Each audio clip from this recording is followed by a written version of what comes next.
Kesepakatan dagang antara Indonesia dengan Amerika Serikat mendapat perhatian serius dari pemerintah Cina.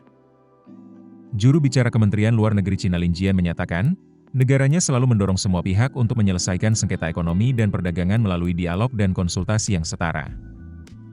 Melalui dialog dan konsultasi yang setara itu, Cina berharap tercipta lingkungan yang kondusif bagi kerjasama ekonomi dan perdagangan internasional.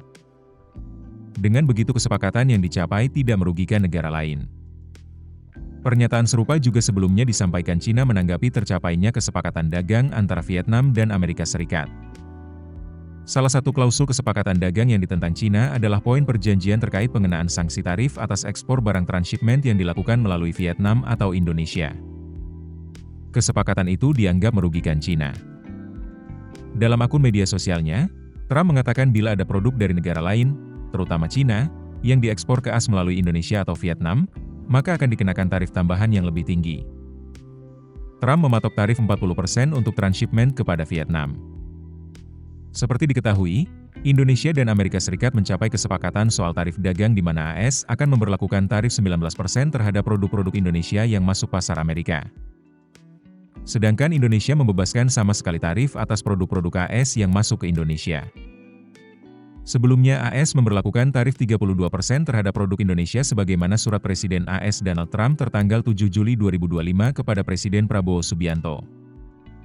Sedangkan terkait tarif dagang Cina dan AS, kesepakatan sementara adalah Tiongkok menurunkan tarif terhadap barang-barang ekspor AS dari 125% menjadi 10%, sedangkan AS menurunkan tarif terhadap produk Cina dari 145% menjadi 30%. Besaran 30% yang ditetapkan merupakan gabungan antara tarif dasar 10% dan tarif tambahan 20% sebagai sanksi bagi Cina yang dituduh terlibat dalam perdagangan fentanyl ilegal.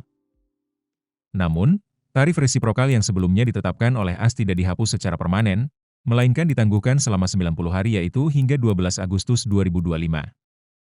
Download aplikasi Kontan sekarang di App Store atau Play Store. Keputusan bisnis terbaik datang dari data, bukan tebakan. Mudah berlangganan Business Insight dengan subscribe with Google.